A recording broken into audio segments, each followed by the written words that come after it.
मैंने एक red colour का पेज लिया है और उस पे मैं अब सर्कल बना रही हूँ। सर्कल मैंने ध्यान से बनाने हैं क्योंकि जैसे मैं सर्कल बनाऊँगी वैसे ही मेरे नेक्स्ट स्टेप की लुक आएगी। अब ये पेज है तो पेज का जो चौड़ाई के साइड से इस पे 3 सर्कल बन जाएंगे बिल्कुल सेम। इन 3 सर्कल्स की मदद से मैं इस पेज से 12 सर्कल्स निकालूंगी क्योंकि मुझे 12 सर्कल्स चाहिए। अब मैं इसे इस तरह से फ़ोल्ड करूंगी कि जहाँ पे सर्कल ख़त्म हो रहे हैं वहीं से मैं फ़ोल्ड करूंगी। दूसरी साइड भी इसी तरह से सामने सर्कल होना चाहिए ताकि मुझे पता चले कि मैंने पेज कितना जो है यहाँ पे कहाँ पे तय लगानी है और कितना मैंने इसे यहाँ पे फ़ोल्ड करना है। अब तीनों सर्कल्स को मैंने अलग अलग कर लिए हैं। हर एक सर्कल के नीचे 4 तहें हैं। इसका मतलब ये है कि हर एक सर्कल को काटने पे मुझे 4 सर्कल्स हासिल होंगे। अब मैंने 2 को तो साइड पे कर दिया है लेकिन एक को मैं कैमरे के सामने काट रही हूँ क्योंकि वो ध्यान से काटना है। इस तरह से सीज़र घुमाते घुमाते सर्कल कटेगा जो सही नीट सा कटेगा। ये मैंने सर्कल काट लिया है एक, और जिसके नीचे हैं 4 सर्कल। अब मैंने इसके दरमियान में कट लगाना है इस तरह से। अब ये मुझे हासिल हो गए हैं 4 सर्कल और दरमियान में कट लगा हुआ है। अब इस कट को मैंने इस तरह से एक साइड पे गम लगा के दूसरे नुक्कड़ पे सिर्फ गम लगानी है क्योंकि ये कोने जो हैं यहाँ पे पेस्ट होने चाहिए। इस तरह से अब मैंने जितने पेज के 12 जो सर्कल निकाले थे उन सब को मैंने इस तरह से इस शेप में अरेंज कर लिया है। अब मैंने लाइट ग्रीन कलर का पेज लिया है। आप चाहें तो डार्क ग्रीन पेज भी ले सकते हैं, वो भी अच्छा ही लगेगा। डार्क ग्रीन भी और लाइट ग्रीन, मैंने तो लाइट ग्रीन ले लिया है, वैसे डार्क ग्रीन भी लिया जा सकता है। इस पेज को मैंने हाफ़ कर दिया है। हाफ़ करने के बाद इसे मैंने बनानी है स्टिक। अब मैं इसे बना रही हूँ स्टिक। रोल करते हुए, एक कॉर्नर से रोल करते हुए मैंने इससे बनानी है स्टिक, और इस तरह से कि सही से ये स्टिक बने, और जितनी बारीक होगी उतना ही अच्छा होगा। मुझसे बहुत कम ही ये बारीक बनती है, ज़्यादातर जो है ये ज़्यादा मोटी सी बन जाती है, पर यह है कि अच्छा ही लगता है जब इसके ऊपर फ्लावर बनता है। ये बन गई है स्टिक मेरी। इसका जो आज़ाद वाला कॉर्नर है इस पर मैंने अच्छे से गम लगा दिया है ताकि जब मैं इसे रोल करते हुए यहाँ पे लेके आऊँ तो ये कॉर्नर जो है वो यहाँ पे पेस्ट हो जाए। अब ये पेस्ट हो गया अच्छे से, ये बन गई मेरी स्टिक। अब जो मैंने पहले से सर्कल्स की मदद से शेप्स बनाई थी उनको मैंने अब अरेंज करना है। जो सबसे पहली शेप है उससे मैंने ज़्यादा सी गम लगाई है क्योंकि ये बेस है, फ्लावर की बेस है। फ्लावर मैं बना रही हूँ रेड कलर का रोज़, और ये बेस है, और इसीलिए मैंने इसे अच्छे से गम लगाई है और ज़्यादा पूरे सर्कल मतलब आधे से ज़्यादा से गम लगाई है क्योंकि मैंने इसे यहाँ पे रोल करना है और ज़्यादा सा ये रोल हो जाएगा क्योंकि स्टिक से थोड़ा सा ही इसकी चौड़ाई जो है वो बड़ी होगी। अब मैंने सेकंड वाला लिया है। सेकंड वाले पे भी मैंने इस तरह से अच्छे से गम लगानी है। गर्मियों का मौसम है तो गम जो है वो ड्राई हो जाती है, तो इसीलिए वो अब मैंने जिसे हाथ पे लगाई हुई है तो वो हाथ पे ही ड्राई हो जाती है, तो फिर मुझे हाथ साफ़ करके दोबारा से गम लेनी पड़ती है। पहले वाली गम जो है जो एक दफ़ा यूज़ हो गई, डब्बी से बाहर आ गई, वो फिर फ़ौरन से ड्राई हो जाती है क्योंकि गर्मी भी इतनी ज़्यादा है और हवा भी इतनी गर्म है कि वो फ़ौरन से उसको गम को ड्राई कर देती है। जैसे ये अब यहाँ पे गम नहीं लगी, अब मैंने और गम लेके फिर मैंने उसे यहाँ पे लगाया है। तीसरी पत्ती है, पहली पत्ती खुल गई थी, फिर मैंने उसे दोबारा अरेंज किया, फिर मैंने इस पत्ती पे दोबारा गम लगाया क्योंकि पहली वाली गम जो है वो ड्राई हो चुकी थी।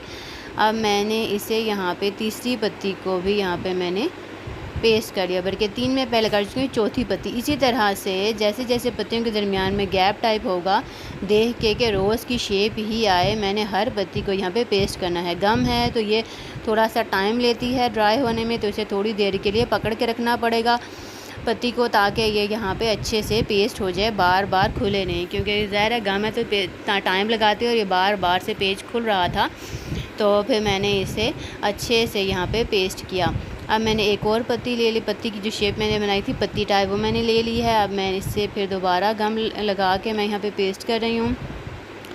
अब इसको ऐसे अरेंज करना है, ये देखना है कि हर एक पत्ती दूसरी पत्ती के सामने ना आए, हर पत्ती जो दरमियान में गैप बन रहा है उसके सामने आनी चाहिए। अब जो आखिरी पत्तियाँ हैं उनमें सिर्फ थोड़ी सी एंड पे गम लगती है क्योंकि मैंने उसे सिर्फ नीचे से पेस्ट करना होता है, ऊपर से वो पत्ती आज़ाद होगी तभी रोज़ की शेप बनेगी। इस तरह से मैंने करके यहाँ पे पत्तियाँ लगा दी हैं। ये एक और पत्ती में लगा रही हूँ अच्छे से गम लगा के, लेकिन ये ज़्यादा हो गई तो मैंने इसे थोड़ा सा रिमूव कर दिया गम को। अब मैंने ये देखें सिर्फ मैंने इसे एंड से जोड़ना है, ऊपर से मैंने इसे आज़ाद छोड़ना है। आज़ाद छूटेगी तभी रोज़ टाइप ये शेप बन पाएगी। इस तरह से थोड़ी देर पकड़ने के बाद ये यहाँ पे ड्राई हो जाएगी और यहाँ पे अच्छे से पेस्ट हो जाएगी और रुक जाएगी। ये एक और पत्ती मैंने ले लिया। ये ज़्यादा पत्ती मैं इसीलिए दिखा रही हूँ ताकि ये बनाना इजी हो जाए। अब मैं देखती हूँ कि कहाँ पे गैप बन रहा है, तो वहाँ पे जहाँ गैप बन रहा है वहाँ पे फिर मैंने इस वाली पत्ती को भी एडजस्ट करना है। मैंने देखा कि मैंने गम कहाँ लगाई हुई है, क्योंकि मैंने जो गम वाला पार्ट है, गम लगा हुआ पार्ट, उसे नीचे रखना है। अब जो हाफ़ पेज बच गया था स्टिक बनाते हुए, उसमें मैंने 5 सेंटीमीटर लेंथ वाला पेज लिया है। अब मैं इसे दोनों साइडों में मार्क कर रही हूँ। मार्क करके मैं इसे स्केल की मदद से ही काटूँगी। अब इसमें ये तरीका है कि जब मैंने इसे काट लिया तो अब मैंने इसे फ़ोल्ड करके इससे पत्तियाँ बनानी हैं। पत्तियाँ बनाने का जो ये वाला नया तरीका मैंने इसमें ट्राई किया है वो वाला भी ठीक है, लेकिन इसमें थोड़ी सी मुश्किल ये हो जाएगी कि आपको एक एक पत्ती को अलग अलग से पेस्ट करना पड़ेगा फ्लावर के आसपास। लेकिन अगर मैं इसको इस तरह से पत्तियों को अरेंज करती कि ये अच्छे से ज़्यादा क्लोज़ होता तो ये सर्कल सा बन सकता था। इसमें ये भी कर सकते हैं हम कि जैसे मैं फ़्लावर्स बनाती होती हूँ गोल शेप में काट के, गोल शेप में ग्रीन पेज को काटने के बाद भी पत्तियाँ कट सकती हैं फ्लावर को लगाने के लिए गोल टाइप। नेक्स्ट वीडियो जब मैं बनाऊँगी तो मैं उसमें वो तरीका भी पत्तियाँ काटने का बना दूँगी, तो वो इजीली फिर आपको समझ आ जाएगा कि इसमें पत्तियाँ जो हैं मैंने कैसे काटी हैं। अब ये वाली पत्तियाँ जो मैं इस तरह से काट रही हूँ, उसको पेज को रोल करते हुए, रोल करने के बाद फिर मैंने पत्ती की एक शेप सी बना ली है, स्टिक सी भी काट लिया, ताकि अगर मैं इसे अलग ना भी करना चाहूँ तो भी मेरी मर्ज़ी है कि मैं इसे अलग करूँ या ना करूँ। अब मैंने इसे क्योंकि रोज़ मैं बना रही हूँ तो रोज़ की पत्तियाँ जो हैं वो सीधी सीधी नहीं होती हैं, तो ये कोशिश की जा सकती है। अगर जिसे ये पत्ती बनानी आती है वो ये भी बना सकते हैं, लेकिन जो सिंपल पत्ती जैसे मैंने पहले वाली बनाई है ये कट लगाने से पहले वाली, ये भी लगा सकते हैं। अगर ये टेक्निकल जो है ये पत्ती ना बनानी आए तो भी कोई मसला नहीं है, वो वाली पत्ती भी लगा सकते हैं। लेकिन अगर हम कोई भी पत्ती फ्लावर को नहीं लगाएंगे तो वो फिर बिल्कुल अच्छा सा, इतना ज़्यादा अच्छा सा नहीं लगेगा, वो बहुत मतलब इतनी नीट लुक नहीं देगा। तो इसीलिए अच्छी बात है कि कोई ना कोई पत्ती बेशक लाइट ग्रीन से या डार्क ग्रीन पेपर लेके, तो कोई ना कोई बेशक सिंपल सी पत्ती हो रोज़ के एंड पे लगा देनी चाहिए, तो वो अच्छी सी स्टिक रोज़ की बन जाएगी। ठीक है, तो अब ये मैंने इस तरह से कट लगा दी है। कट लगाने के बाद मैंने इसे प्यारी सी एक पत्ती बना दी है। अब ये मैं एक पत्ती बना रही हूँ, लेकिन फ़ोल्डिंग की वजह से एक ही टाइम पे मेरी ज़्यादा सारी पत्तियाँ बन रही हैं।